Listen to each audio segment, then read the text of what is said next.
Amen. Il faut distinguer les explications qui sont Partagez-nous le Chevrolet. et la prédication. Partagez-nous ça. Pas chaud. Je vais vous parler à travers la Bible. Partagez-nous, partagez-nous. J'espère que vous allez reconnaître la voix du bon berger dans ce que je vais vous dire. Vous savez, ce que j'essaye, et je demande à Dieu, ces sites, en tant que serviteur de Dieu, moi je ne suis pas un guide, le guide c'est Nas. C'est son métier et c'est sa profession, il le fait bien, et avec du cœur, et on le remercie, que Dieu le bénisse. Et on espère qu'on pourra nous aussi, par notre concours et notre présence, lui apporter quelque chose de spirituel. Hein, on le désire vraiment. Mais en tant que prédicateur, À chaque fois, j'apprends. gloire à Dieu. Alors écoute, ce que tu reçois Nas ici, mets un coup sur la tête, que ça trente ici. Voilà. Amen. Amen.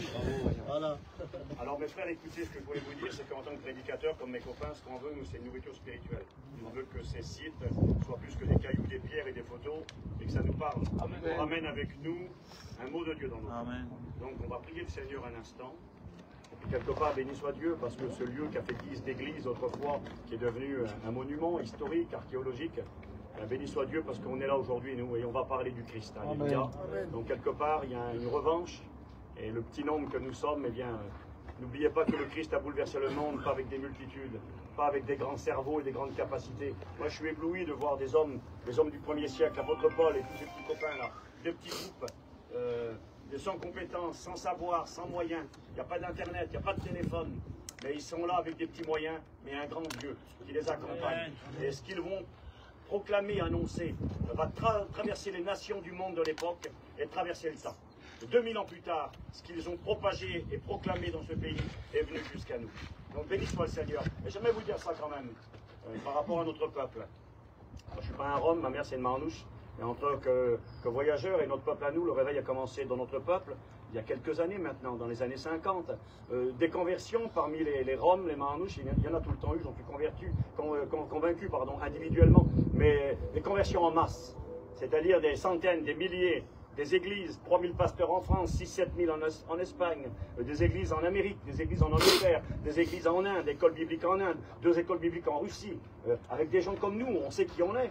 On n'arrive pas à aller du bus jusqu'ici en 5 minutes, il faut une demi-heure. Parce qu'on n'est pas des gens organisés, on n'est pas des gens très sérieux. On est ce que l'on est, voilà. Mais Dieu a choisi les choses folles du monde pour confondre les sages. Notre mission est une folie.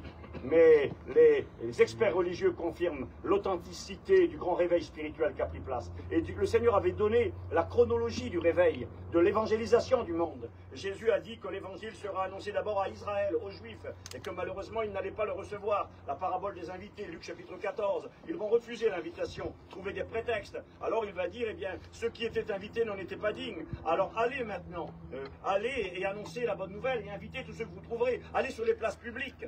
Et pendant 2000 ans, l'évangile a été proclamé ici et dans le monde entier. Je crois que c'était dans la volonté divine, bien sûr, mais Paul aussi, intelligemment, a travaillé dans des grandes villes comme ceci, où il y avait des bateaux qui partaient d'ici et qui allaient dans le monde entier de l'époque. Et ceux qui écoutaient la parole de Dieu ici, ramenaient l'évangile avec eux et colportaient l'évangile dans le monde entier. Et c'est pourquoi l'évangile s'est propagé. Mais juste pour dire ceci, l'évangile s'est propagé pendant 2000 ans à travers les nations du monde. Mais un peuple avait été oublié. Et Jésus, dans la parabole, dira, la dernière catégorie, les invités reviennent, les gens qui font l'invitation, les messagers reviennent et disent, on a fait ce que tu as dit, on est allé dans les places publiques, mais il y a encore un peu de place. Qu'est-ce qu'on fait maintenant? Et les derniers groupes qui seront évangélisés, vous allez aller derrière les buissons, derrière les haies, et ce que vous trouverez, contraignez-les d'entrer. Les premiers, c'est invitez-les à entrer. Les deuxièmes, les derniers, contraignez-les. C'est différent entre inviter et contraindre. Inviter, c'est je propose. Contraindre, c'est je te prends par le dos et je te pousse. La maison est en feu, je te jette dehors, je te contrains. Et on posait la question à Jimmy, le président, pourquoi contraindre les derniers, pourquoi inviter les premiers? On invite les premiers parce qu'on a le temps. On part dans 1 heure, dans 2 heures. Si tu veux monter dans le train, monte, on part dans 2 heures. Il reste 1 minute, le train va partir. Là, c'est la contrainte, il faut aller vite. Et le dernier réveil, il n'y aurait plus de temps. Et le dernier réveil, des gens qui sont derrière les buissons, derrière les haies. Amen. C'était nos grands-parents. C'était pas nous. C'était nos grands-parents pour beaucoup d'entre nous. Qui vivaient rejetés, exclus, méprisés. Des gens sans valeur, qui n'étaient des gens de rien. Mais Dieu a pensé aussi à eux. Et le réveil s'est propagé dans le monde entier, aujourd'hui parmi notre peuple. Et on est là. Les derniers groupes à être invités ont répondu à l'appel. Nous avons répondu à l'appel. Le Christ revient pour nous chercher. Alors on va prier le Seigneur un instant. Et je vais vous parler de l'apôtre Jean. D'accord, vous dire quelques mots sur cet apôtre. Gloire au Seigneur. Je voudrais que le frère puisse prier pour moi. Je prie le Seigneur pour moi et pour chacun d'entre nous. Amen. Une fois de plus, nous devant toi, Seigneur. nom, Seigneur, parce que tu es Dieu véritable, Seigneur Jésus. Amen. Aujourd'hui, je te présente ton serviteur, mon roi, qui apporte le conseil de ta parole, Seigneur. On a besoin le mot de toi, Seigneur, dans cette journée. Parle à travers ton serviteur, Seigneur, parce qu'on a besoin d'être consolé, Seigneur Jésus. Ta parole est vivante, ta parole est véritable, Seigneur. Et cette parole, Seigneur, que l'univers n'a pas pu résister, Seigneur. Aujourd'hui, c'est à travers ton serviteur, Seigneur, qui bouleverse notre cœur, parce qu'on a besoin pour chacun de nous. Amen. Alléluia. Merci à Dieu. Voilà, je vais vous lire un verset, ça ne parle pas de l'apôtre Jean directement, c'est l'apôtre Pierre. C'est les dernières paroles que Pierre dira dans sa deuxième lettre, au chapitre 3 et verset 18. Écoutez le conseil de l'apôtre. Pierre a parlé du Christ crucifié, ressuscité, il a parlé du retour de Jésus-Christ, et là, il finit sa lettre en disant à tout le monde qui sont ici. Il est écrit ceci, 2 Pierre 3, verset 18. Mais croissez, écoutez bien, croissez, c'est un mot peut-être compliqué pour certains, croissez ça veut dire grandir, progresser, évoluer, changer. Quand un enfant il croisse, c'est un bébé, il devient un jeune homme, il devient un adulte et il vieillit, il change, il n'est plus le même. Et là il est écrit, croissez, grandissez dans la grâce et dans la connaissance de notre Seigneur Jésus-Christ. Et j'aimerais vous inviter à travers la vie de l'apôtre Jean à comprendre et à considérer le parcours de ce jeune homme. Il nous a été rappelé il y a 2 minutes par Nas, eh bien, que Jean était le plus jeune des apôtres quand il fut appelé en tant que disciple et en tant que serviteur de Dieu. Mais je lis le verset. Croissez dans la grâce et dans la connaissance. Et j'aime parce que ce n'est pas marqué dans la connaissance d'un livre, dans la connaissance de la Bible. C'est beau de connaître la Bible. C'est beau de connaître des versets, de connaître le grec, l'hébreu. C'est intéressant. Mais un homme disait un jour cette parole. Il disait ce qu'il faut connaître, ce n'est pas le noir sur le blanc. C'est ce qu'il voulait dire. Le noir sur le blanc, c'est les lettres. Vous voyez les lettres, là, c'est noir et c'est écrit sur du blanc. Il disait ce qu'il faut connaître, ce n'est pas le noir sur le blanc, mais connaître celui qui a inspiré tout ce livre. Il est écrit que la vie éternelle, c'est qu'ils te connaissent à toi, le seul vrai Dieu, et celui que tu as envoyé. Connaître Dieu n'est pas une connaissance intellectuelle. Connaître Dieu, c'est avoir une intimité avec Dieu. C'est connaître Dieu personnellement. On peut connaître des choses sur des gens. On peut connaître des informations sur un président, sur un dirigeant, sur un footballeur, sur un artiste, quelqu'un de célèbre. Je le connais, je l'ai vu en photo, j'ai lu des choses sur lui. Mais connaître quelqu'un intimement, vivre avec quelqu'un, c'est cette connaissance qui nous amènera au ciel. Il est écrit qu'ils te connaissent à toi, le seul vrai Dieu, et celui que tu as envoyé. C'est ça la vie éternelle. La vie éternelle, c'est de connaître Dieu. Et là, Pierre dira, bien-aimés, je vous invite à croître dans la grâce, dans la connaissance, non d'un livre, mais c'est écrit de notre Seigneur et Sauveur Jésus-Christ. À lui soit la gloire, maintenant et pour l'éternité. Alors pourquoi je vous lis ça? Pourquoi je vous lis cette invitation, cet appel, un appel que je vous lance à vous et que je me lance à moi? Il faut que tu grandisses, Steve. Il faut que tu grandisses dans la grâce de Dieu et dans la connaissance de Jésus-Christ. Nous sommes ici devant une tombe. Une tombe qui, nous pensons, est la tombe. Même si c'était pas là, ça ne changerait rien. Jean est mort, c'est une certitude. Et il a fini sa vie ici à Éphèse. Mais c'est possible. Nous sommes ici devant une tombe qui nous parle. Il nous parle d'un homme qui est né à 2000 km quasiment d'ici. Allez en bateau à travers 1500, 1600 km. Un homme qui a grandi au nord d'Israël, en Galilée. Vous savez ce que c'était la Galilée dans la Bible? On l'appelait la Galilée des païens. On l'appelait dans la prophétie d'Ésaïe, Ésaïe 9 ou Ésaïe 11, il est écrit que dans le pays de Zabulon et de Nephtali, Zabulon ça veut dire habitation, parce que c'est là qu'allait habiter le Messie. Nephtali ça veut dire mon combat, parce que c'est là que Christ allait commencer son combat. C'est là qu'il allait à Capernaum, à Bethsaïda, à Chorazine, qu'il allait prêcher, guérir les malades, ressusciter les morts, montrer sa gloire. Amen. Et là il est écrit, Chorazine et Bethsaïda, dans le pays de Zabulon, sur toi va se lever une grande lumière, toi qui étais le pays dans les ténèbres. Jean va naître dans le pays qu'on appelle le pays de ténèbres. Rappelez-vous ce qu'on dira de Jésus. On dira, peut-il venir quelque chose de bon de Nazareth? Sous-entendu de Galilée là-bas? Le pays des ténèbres, où les gens sont mélangés avec des païens, on ne leur donnait aucun crédit. Et là-bas, dans cette contrée, va naître un petit bébé. On va lui donner le nom de Yohanan en hébreu. Ça veut dire Dieu fait grâce. C'est bon ça, hein? Dieu apporte la grâce. Un petit bébé qui naît. Et quelque part, le désir du papa, la grâce de Dieu, le cadeau immérité. Le Dieu qui fait grâce.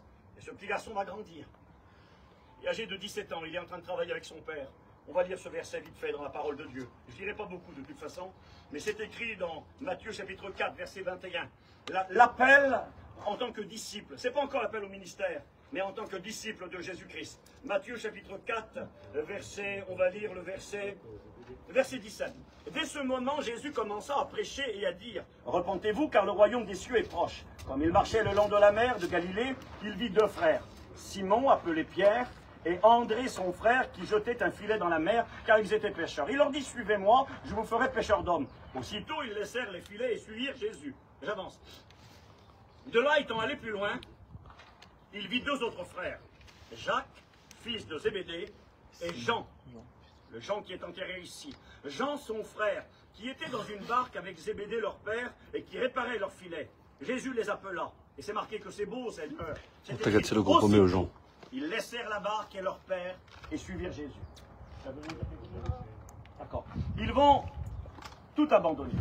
Ils vont tout quitter, un simple appel. Jésus passe et leur dit, suivez-moi. Ils sont en train de travailler, ils sont avec leur père, il compte sur eux, il a besoin de ces garçons, ils sont en train de travailler, et puis il va y avoir un miracle. C'est là qu'il va y avoir la première pêche miraculeuse. Et quand Pierre et son frère André font cette pêche, ils appellent Jean et Jacques, c'était les collègues, ils viennent et ils sont au bénéfice de ce miracle, et ils reçoivent l'appel à devenir des disciples. Soyez avec moi quelques minutes. Il a 17 ans. J'aimerais que vous compreniez quelque chose. Nous avons un jeune homme de 17 ans. Qui va recevoir un appel à quitter sa vie, à quitter son avenir. L'avenir de Jean, il était simple. Il avait 17 ans, je ne pense pas qu'il était marié, il allait fonder un petit foyer, et puis il aurait continué sa profession de pêcheur, il aurait nourri sa petite barque, ses petits-enfants, et puis il serait mort dans l'anonymat le plus complet. On l'aurait enterré là-bas, au nord du lac de Galilée, certainement à Capernaum, et puis on n'aurait jamais écouté parler de ce petit bonhomme-là. Un gamin de 17 ans. Mais ce jour-là, quelque chose va changer. Il va répondre à l'appel de Dieu. Et vous savez, frères, j'aimerais vous dire ceci, que lorsqu'on répond à l'appel de Dieu, quand on relève le défi, quand on nous invite à donner notre cœur à Dieu, à nous repentir, à nous convertir, à croire que Jésus est le Christ, ça change toute notre vie. Moi, je me souviens du jour où je lui ai dit oui, dans ma prison, dans mes ténèbres, dans ma misère. Il y a eu cet appel de Dieu dans ma vie, cet appel au salut auquel j'ai répondu. J'avance vite. Jean a 17 ans. Il abandonne son père, il abandonne son avenir humain, les choses de la terre, il abandonne sa carrière, il abandonne ses affaires, et il s'engage à suivre Jésus. Jésus est un jeune homme de 30 ans à l'époque. Un homme de 30 ans qui devient rabbin, et qui commence à prêcher. Alors maintenant, je vais peut-être vous dire quelque chose que tout le monde ne sait pas, c'est pas très important, c'est pas non plus doctrinal, mais c'est intéressant. Vous amenez à comprendre la croissance, comment cet homme, il a grandi jusqu'à la mort. Jusqu'à la mort, il a grandi dans la connaissance du Christ.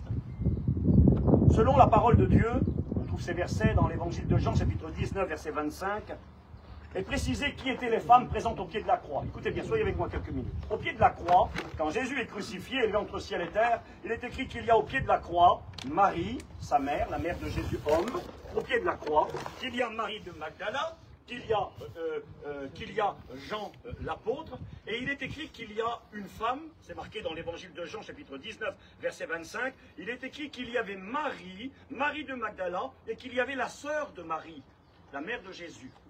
Donc la sœur de Marie, c'était la tante de Jésus, d'accord? C'est clair, hein?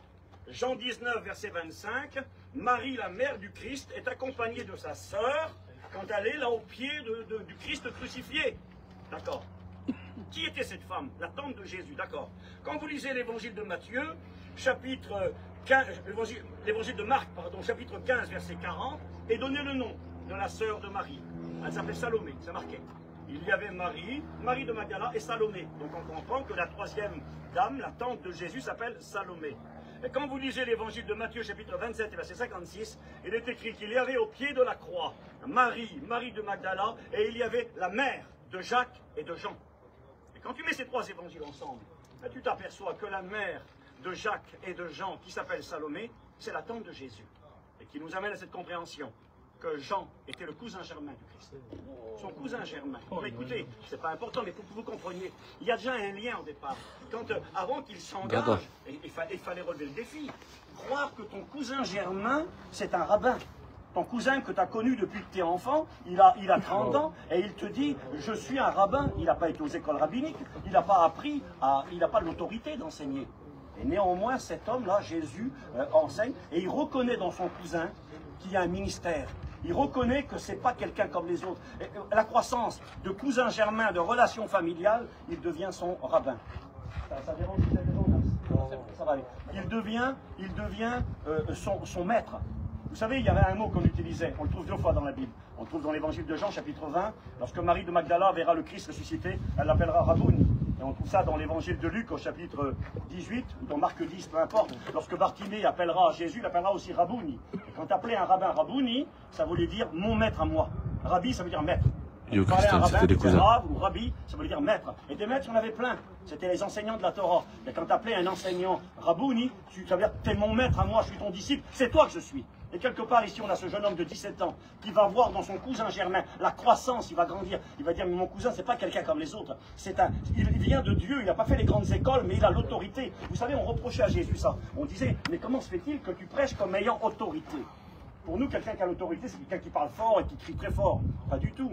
Jésus n'avait pas besoin de crier très fort quand il enseignait. Quand on disait de Jésus qu'il prêchait comme ayant autorité, c'est parce que Jésus ne citait pas les rabbins. Quand les rabbins enseignaient à l'époque, ils disaient « Rabbin Hillel a dit »,« Rabbin Gamaliel a dit »,« Rabbin Shamaï a dit ». On ne prenait pas l'autorité d'expliquer la Bible, on citait les grands noms. Et quand Jésus prêchait, il disait « Vous dites, mais moi je vous dis, moi je vous dis ». Je ne cite pas Gamaliel, je ne cite pas Hillel, c'est moi qui prends l'autorité. J'ai l'autorité. D'où vient cette autorité? Elle m'a été donnée par mon père. Il expliquait les Écritures. Et le jeune Jean accepte de croire que son cousin, il a cette autorité qui vient de Dieu, que c'est un rabbin qui vient de Dieu. Et il le suit. Et par la suite, il deviendra. Écoutez l'évolution.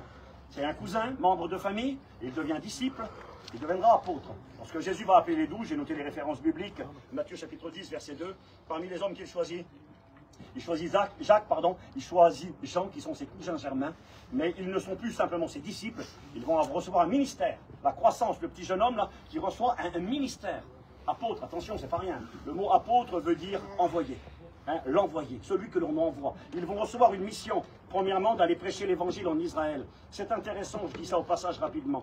Quand il recevra l'appel, il faut devenir disciple, c'est juste après la première pêche miraculeuse. Il s'est passé quelque chose de particulier. Lors de la première pêche miraculeuse, quand ils ont jeté le filet, Pierre et ses collègues, André et puis Jean va arriver, il est écrit que quand ils vont tirer le filet, il va se passer quelque chose. Vous vous rappelez ce qui se passe? Le filet se rompt, il se casse, il s'arrache. Et qu'est-ce qui se passe? Il y a plein de poissons qui retombent à l'eau, qui partent à la mer. C'était la première mission qu'allaient recevoir les apôtres. Aller prêcher l'évangile à Israël. Et ils vont le faire. Il va leur dire aller vers les brebis perdues d'Israël uniquement. Et les apôtres n'ont prêché qu'aux Juifs et en Israël au départ. Et là, le filet, il s'est rempli. Les gens ont cru, certains ont accepté. Il y a eu des guérisons. Mais à la fin du ministère du Christ, il est où le filet? Il n'y en a que 120 le jour de la chambre haute, le jour de la Pentecôte. 120! Sur les multitudes qui ont été guéries, qui ont écouté l'évangile, les milliers qui ont été nourris par la multiplication des pains, ils sont où? Il n'y a plus personne, il y a 120. La parole est venue chez les siens, mais les siens ne l'ont pas reçue. Le filet jeté sur Israël s'est rompu. Et les poissons sont repartis à l'eau. Et il y aura une deuxième pêche miraculeuse, où Dieu réinvitera l'apôtre Jean et ses collègues à aller cette fois-ci dans les nations du monde entier prêcher l'évangile. Deuxième pêche miraculeuse. Et les écrits qui vont jeter le poisson et qui vont tirer 153 gros poissons. On s'est posé la question, pourquoi 153 poissons? Bien parce que selon les spécialistes, il y avait 153 espèces de poissons différentes dans la mer Méditerranée. C'était une manière de dire, allez maintenant dans la mer du monde, jetez les filets sur toutes les nations du monde et prêchez l'évangile. Amen. Dans le temps de l'église, le filet n'allait pas se rompre.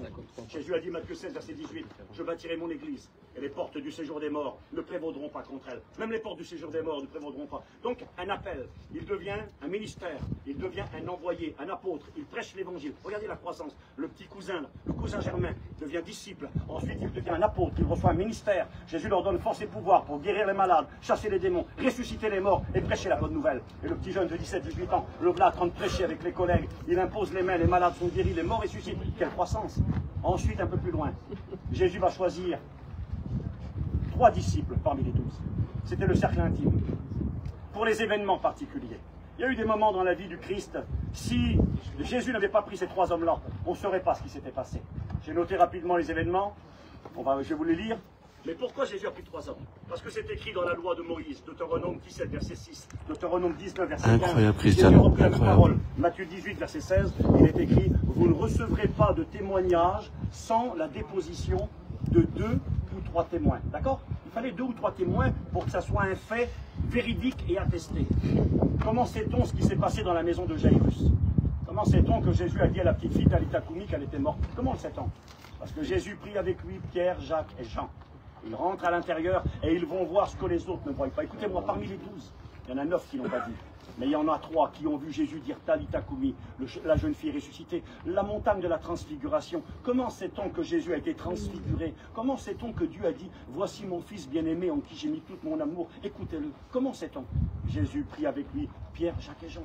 Comment sait-on qu'à Gethsémani, le Christ du sang a coulé de son front et qu'il a dit Père, si cette coupe pouvait s'éloigner de moi? Comment sait-on? Jésus prit avec lui Pierre, Jacques et Jean. Vous comprenez? C'était le cercle intime qui ont vécu ce que les autres n'ont pas vécu. Comment connaissons-nous l'enseignement de Jésus sur le retour? Matthieu 24, Marc 13, Luc 21. Le discours eschatologique de Jésus concernant son retour. C'est écrit encore une fois. Jésus prit avec lui Pierre, Jacques et Jean. Ils étaient avec lui sur la montagne des Oliviers. Et ils lui dirent, Seigneur, dis-nous quel sera le signe de ton avènement. Toutes ces prophéties que nous avons, c'est parce que Jean était là. Il a fait partie, écoutez-moi, du cercle intime. Les 9 sur les 12, les 9 des apôtres n'étaient pas là. Jean, il fait partie de l'équipe. Et un peu plus loin, croissez dans la grâce et dans la connaissance du Christ. Le cousin Germain, il le connaît dans la chair, c'est mon cousin. Après, il devient mon maître, c'est mon rabouni, mon maître à moi. Ensuite, je deviens un serviteur de Dieu, un ministère. Regarde l'évolution. Et parmi les 12 qui étaient toujours avec le Christ, il y en a 3 qui vont se distinguer. Pierre, Jacques et Jean. Il les prend avec lui. Parmi les 3, il y en a un qui va se distinguer. Quand, au dernier repas, il faudra savoir qui va trahir, qui aura la réponse. Il est écrit que Jean, écoutez-moi, que Jean était tout près du Christ et qu'il avait sa tête à la hauteur de la poitrine du Seigneur. Alors on s'est imaginé parfois, un peu bizarrement, qu'on imagine Jésus assis sur une chaise, on le voit avec notre vision occidentale, on imagine Jésus assis sur une chaise et puis que Jean se couche sur la poitrine du Seigneur. Ben, c'est pas comme ça. C'est parce qu'en réalité, on mangeait en Israël, et en particulier le repas de Pâques, on le mangeait allongé. On le mangeait sur une table très basse, on mangeait accoudé sur le coude gauche comme ça, et on mangeait l'un à côté de l'autre. On appelle ça en épi. On s'allongeait et on mangeait comme ça. Et Jean, en réalité, il était à côté de Jésus, parce que quand on fait le repas de Pâques en Israël, c'est le plus jeune qui mange à côté de celui qui dirige le repas, et c'est lui qui pose les questions. Donc il était juste à côté de Jésus, la tête à la hauteur de la poitrine du Seigneur. Enfin, juste pour vous dire, c'est lui qui a la réponse. Je fais vite. Et au pied de la croix, qui c'est qui est présent? Ils sont où Pierre, Jacques? Ils sont où les autres apôtres? Personne n'est là. Tout le monde est parti. Le seul qui reste, c'est Jean. Jean est celui qui va être l'intime du Christ. Il va être celui qui, au pied de la croix, va écouter, comme ça a été dit, femme, voici ton fils, fils. Des paroles qu'on n'aurait pas pu connaître. Les apôtres n'étaient pas là. Jean était là. Il a été celui qui a été le plus proche. La croissance du petit jeune homme qui commence qu'à 17 ans, qui devient de cousin, il devient disciple, disciple, il devient apôtre, apôtre, il fait partie du cercle des 3, et du cercle des 3, il devient l'unique. Celui qui a les révélations, celui qui est proche, celui qui connaît ce que les autres ne connaissent pas. Et on pourrait dire, Seigneur, quel progrès. On voit quand même un progrès qui continue, écoutez-moi. Les années s'écoulent. Il a 17 ans. Quand il arrive là-bas à Patmos, j'en parlerai peut-être un petit peu ce soir, les frères me l'ont demandé, quand il arrive à Patmos, on est en l'an 95. En l'an 29 à peu près, il avait 17 ans. Donc vous rajoutez l'an 30, allez 95, 65 ans plus tard. On a ici un homme qui a... Soyez clairs, on a un homme ici qui a 82 ans. Écoutez, soyez pas distraits, c'est rien ça. On a un homme, écoutez-moi, qui a 82 ans. Il n'y a pas un homme de 82 ans ici. On pourrait dire, écoutez, imaginez, il a 63 ans ou 65 ans de vie chrétienne. On pourrait dire, qu'est-ce que tu as à apprendre, Abraham? Tu as 65 ans de vie chrétienne. Je vais t'apprendre quoi, moi? Qu'est-ce que tu vas apprendre? À 65 ans de vie chrétienne, il a 82 ans. Il est dans l'île de Patmos, là-bas. Il va voir le Christ comme il ne l'a jamais vu. Il va avoir une extase. L'Apocalypse, j'en parlerai peut-être un peu ce soir, est composé de 3 parties. Jean va voir quelque chose. Écris ce que tu as vu. Écris ce qui est, le temps présent et ce qui doit arriver après. Et ce qu'il a vu, c'est le Christ glorifié. Écoutez-moi, j'ai presque fini. Il va voir le Christ en gloire. Il va voir le Christ en tant que sacrificateur divin, comme il ne l'avait jamais vu. Je connais le Jésus, ça fait 65 ans. Qu'est-ce que tu vas m'apprendre, mon copain? J'ai plus rien à apprendre. Au bout de 65 ans, le vieillard qui a 80 et quelques années, il va voir Jésus comme il ne l'avait jamais vu. Il est écrit qu'il va tomber à ses pieds comme mort. Comme mort, il est foudroyé devant le Christ divin, le sacrificateur. Il a des yeux comme des flammes de feu, de sa bouche sort une épée, des pieds comme de l'airain ardent. Quand il le voit dans sa gloire, dans sa divinité, il tombe à ses pieds comme mort. Et c'est marqué dans la parole de Dieu, j'ai noté le verset. Il est écrit, nous l'avons connu selon la chair. Nous ne le connaissons plus de cette manière-là. Vous savez, des fois on est un peu nostalgique et on se disait, si j'aurais pu être là, moi, autant de la Bible, si j'aurais pu voir Jésus, si j'aurais pu le voir faire les miracles, prêcher quand même, bien sûr que j'aurais aimé être là. Mais je vais vous dire quelque chose, aujourd'hui, il y a possibilité de connaître Jésus d'une manière supérieure à ce qu'il était sur la terre il y a 2000 ans. Jésus est le même hier, aujourd'hui, éternellement, bien sûr, mais aujourd'hui, il est plus grand que quand il était sur la terre. Quand il était sur la terre, il s'est dépouillé de sa divinité. Il était limité dans un corps humain. Mais aujourd'hui, il a repris sa gloire tout entière. Amen. Il est le Christ divin, le Christ glorieux. Et il y a cette possibilité de comprendre, et c'est le message que j'aimerais vous dire. Le petit apôtre, le petit jeune homme qui a 17 ans, c'est son cousin. Il devient disciple, il devient chrétien. La première étape, c'est obligatoire. De chrétien, appelle au ministère, il devient apôtre. Le cercle des 12, le cercle des 3, l'unique qu'elle a. Et 60 et quelques années plus tard, il le voit, Patmos, c'est un vieillard, comme il ne l'a jamais vu, croisser dans la connaissance de Jésus-Christ. Vous savez ce que je voulais vous dire de la part de Dieu? Ce que vous connaissez de Dieu, autant que vous soyez. La personne ici qui connaît le plus le Seigneur, je ne parle pas des versets, moi, mais qui a vécu des choses intimes, profondes avec le Christ, le meilleur d'entre nous, ce que tu connais de Dieu, écoutez-moi bien. Tu fais un cercle autour de toi. Tu prends un bout de bois là, ou un crayon et t'écris autour de toi, et tu fais un cercle. Ce que tu connais de Dieu, c'est tout ce qu'il y a à l'intérieur du cercle. Un cercle, allez, 1 mètre. Je suis chrétien il y a 50 ans, je fais un grand cercle d'1 mètre autour de moi. C'est tout ce que je connais de Dieu. Allez, 1 mètre, je peux bouger là. Tout ce qu'il y a autour de toi. C'est tout ce qu'il y a à découvrir encore. Je vais vous le dire de la part du Seigneur, sincèrement. Nous connaissons rien.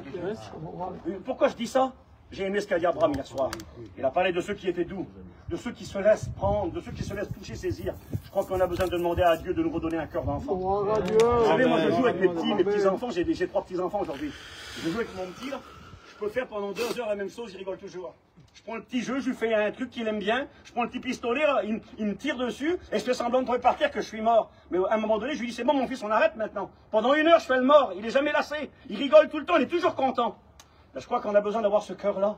Quand Jésus a dit être un petit enfant, être capable de se laisser émerveiller par Dieu, être capable de dire, Seigneur, mais j'ai encore plein de choses à apprendre de toi, je connais rien de toi. Ce que je connais, c'est le petit cercle qui est là, regardez, et je fais un pas, et j'ai encore tout ça à découvrir. L'éternité ne sera pas assez longue pour apprendre à connaître qui est Dieu et qui est le Christ. Amen. Et on a l'impression des fois qu'en 3 ans de vie chrétienne, en 20 ans de vie chrétienne, en 50 ans de vie chrétienne, qu'on a tout compris.